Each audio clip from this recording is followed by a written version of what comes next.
What's up, lovely people? Marwan Gaming here, and today I'm bringing you torment guide for Necromancer using the Ratmas Skeletal Mage build. Um, really nice build with, I mean, you don't have to have super high damage. It's really tanky and very simple, so I'm just gonna go through the gear quickly and then go through the skills and then show you a rift. So we're just gonna start with the weapon quickly. I lucked out on this one. This is really good. I had no idea it was good even so until I actually started using the Ratma set. You want something with similar stats as I have here. 10% damage, int, cooldown, maximum essence, and if it's not primal, I think it's 250%. That is the lowest you can get. I'm not 100% sure though, but you definitely want something similar to this, but use the best you have, guys. So this is really important for the build. You can't skip it. You must have it. As you can see, your secondary skills deal 300% additional damage while bone armor is active, but reduce the remaining duration. You don't have to care about the reducement. It's you can always use this one. Like, there are rare occasions when you can't use this one. So but yeah, it just buffs up your skeletal mage's damage like a lot, so you can't skip this weapon. It's needed for the build. Your offhand, I would say something similar to this. Doesn't matter too much. Like, don't care about what type of offhand you get. Just get something with the right stats. That's more important, actually. The bonuses on the offhands at the moment on Necromancer are not like super awesome, so just get something with similar stats as I have, but instead of vitality, get one that uses skeletal mage damage. Really important for the build. So the more skeletal mage damage, the more damage. I would rather use an ancient one with skeletal mage damage instead of vitality. This is your offhand, and you don't want the offhand that gives you a lot of damage to be a tank item. All right, so definitely try to get that. I've been struggling and gambling for days now. I haven't seen one. As in terms of your ring, you definitely want the circle. This is so important for the build. It increases the duration of your skeletal mages, and it summons one more skeletal mage. As in terms of stats, crit cooldown, I would say, would be the best. And don't care so much about the secondary resist. You want that too, but more importantly, you do want the damage rolls on the damage items. So think about that when you roll rings and amulets. It's really important. Same with offhands, it's also important. Crispins, as you can see, increases your damage against slow enemies, and you will use Land of the Dead, so this will just buff up your damage, and you will see it also helps you survive. When I enter Rift, as soon as I see the first enemy, I instantly pop Land of the Dead, and everything just stands still, and then you can just start pumping out those skeletal mages, and you just kill everything super quickly. You get gold, your toughness goes up with the gold wrap and boon of the hoarder and avarice span, and you're good to go. So super good ring. Use this one. I would say crit cooldown here as well. This is what I got, and I have to use it. In terms of amulet, this basically increases the time of simulacrum, and simulacrum basically doubles your damage. So as you can see, your maximum essence increased by 100% while simulacrum is active. That is huge. So think about that when you summon a skeletal mage with 100% like more essence. Like, yeah, it adds up. It's double damage literally. So the more essence you have, the more powerful the skeletal mages become. So this one helps. This one definitely helps. With this amulet here, as you can see, it lets your simulacrum last twice as long. So definitely an amulet you don't want to skip on for this build, and even for the Greater Rift build. Stats, I would say, yeah, just as I have here, physical, crit, crit. So try to get that. If you can't get that, intelligence, crit, crit works as well. So something similar to this. In terms of your bracers for torments, definitely go with Nemesis bracers, guys. Similar stats to mine, and instead of I mean, you don't have to go defensive on your Nemesis bracer, seriously. Like, go pick up radius. You're not gonna take any damage. Like, if you take damage, you did something wrong and not the build. So you will see what I mean when I enter Rift. Belt, for this build to work, you need Gold Wrap, so it's a must. Use Gold Wrap, it just lets you be super tanky. And stats on this, I would say, yeah, similar stats to mine here. Perfect. Int, vitality, life, and armor. And then secondary stats, don't care too much, it doesn't matter. So going through the set pieces, then I would say only 2 pieces you can get skeletal mage damage is on this set is on boots and helm. So think about that when you roll for helmets and boots, that these are super important stats. And then for boots, what you also can get is armor, for example. It's better than all resist. Since you're an intelligence class, you will naturally get intelligence from paragon levels, and armor is just something that you won't get just for free. So think about that when you roll pieces that can give you armor, that lets you have armor. I would say those pieces that you can have armor on is this, and this. So belt, pants, and boots. Those are the only pieces I would say you should roll armor on. Chest, in my opinion, roll elite damage. Early levels you can roll even percent life. That's also good. On your shoulders, however, I would say this is the best roll that you can get. Instead of cold resist, physical resist, I would say physical resist on every piece would be good, but you can't really decide that. This is what I've gotten so far, so a lot of cold resist, yet I get salvaged by cold all the time in the rifts. But yeah, same stats as I have. Really important that you get cooldown on this, guys. Try your best to get cooldown, percent life, and vitality. Intelligence always rolls, so you don't have to worry about that. But this is a good shoulder, so this is a good pair of shoulders. So try to get something like this.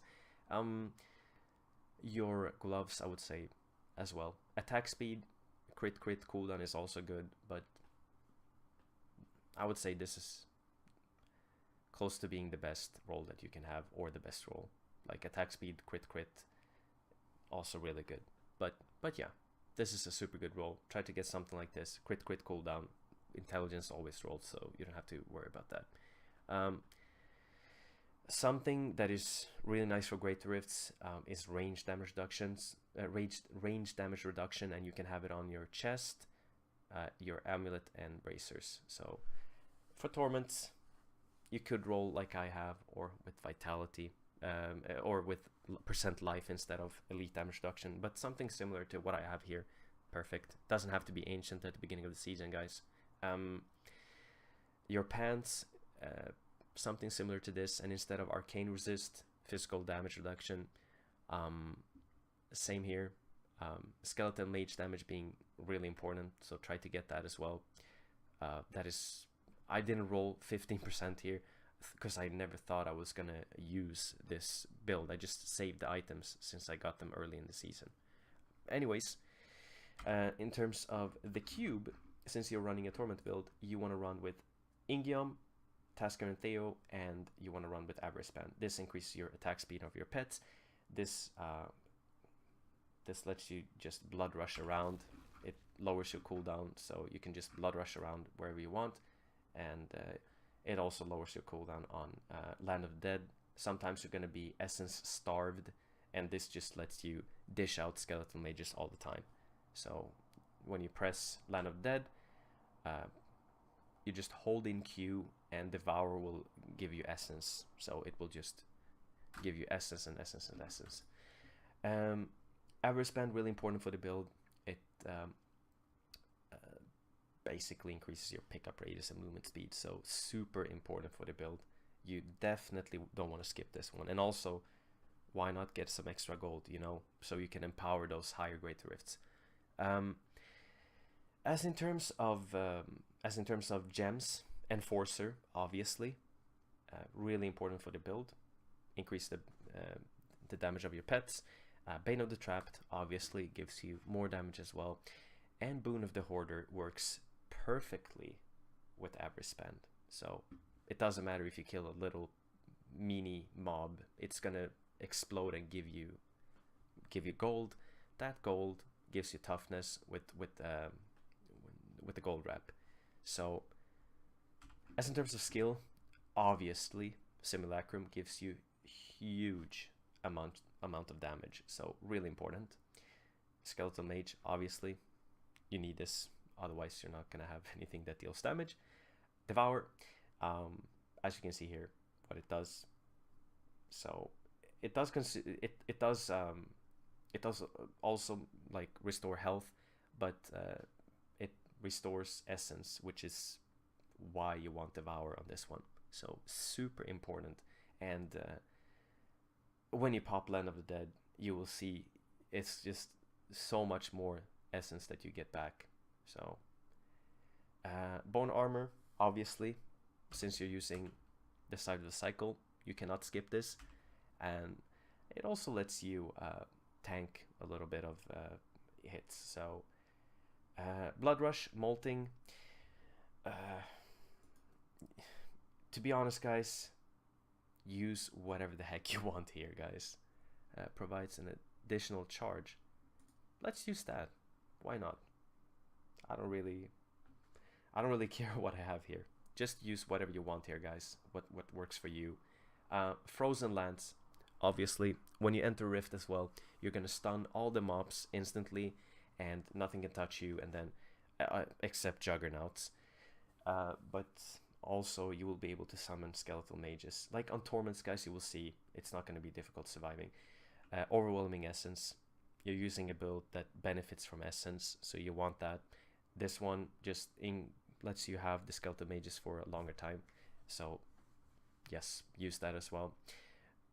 Sometimes when you enter Rift, there's going to be a mean, nasty mob just waiting for you and saying, "What's up, bud? Here comes the spear." And if you don't have final service, it's just going to be annoying. So use this, in my opinion. It lets you keep your pools as well when you mess up. I like this one, but I'd say switch it out if you want to, like do something that gives you more damage or so. But like you can see here, gain 2% essence and life per kill. I like that one, and I'm using a scythe, so it helps. So let's go into Rift with the least amount of intelligence that I can have, and let's see how it works.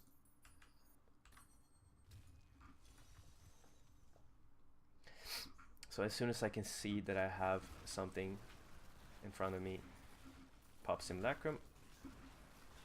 You can see, like, this is so ridiculous, the damage, guys. As soon as I picked up a little bit of gold, I'm just gonna go ham. And you're gonna see nothing will touch me here, guys. Nothing will deal damage. I will just be invincible. The only thing that will actually deal some damage is, as you can see, my Blood Rush here. Yeah, you can see it deals a little bit too much damage, so I will switch it out, guys. But I don't have any problem surviving, as you can see.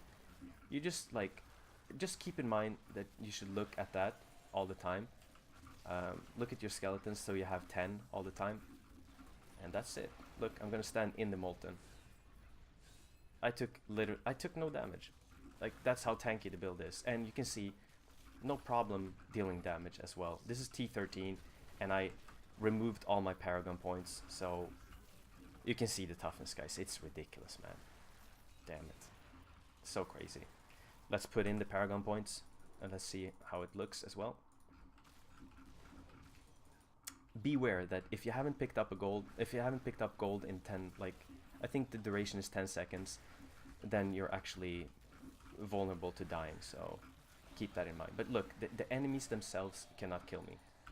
I can kill myself with my blood rush. Funny, right? This is why Nemesis bracers are so good, guys. Like, I had no pack and then bam, 2 packs.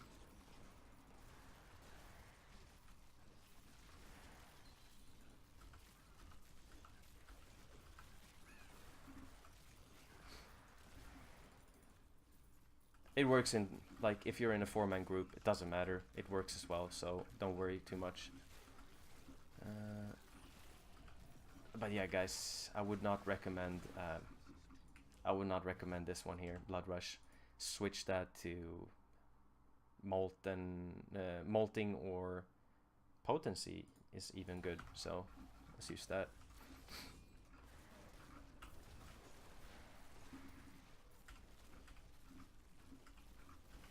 You just lose too much health to use the other one. Oh, this map is... I love how the map looks, but it's a pain. It's always empty, so quite annoying. Sorry for the video being long, guys. Just want to, you know, show you the build and how it looks. So forgive me, guys. I want the videos to be short and just give you the most amount of information as I possibly can in the shortest amount of time. But yeah, there you go, guys. The Ratmas Skeletal Mage build, super awesome. Not too difficult to gear as well. So thank you for watching, guys. And if you have any questions or so, just come to my stream and say hello. Thank you for today, guys. I'll see you later.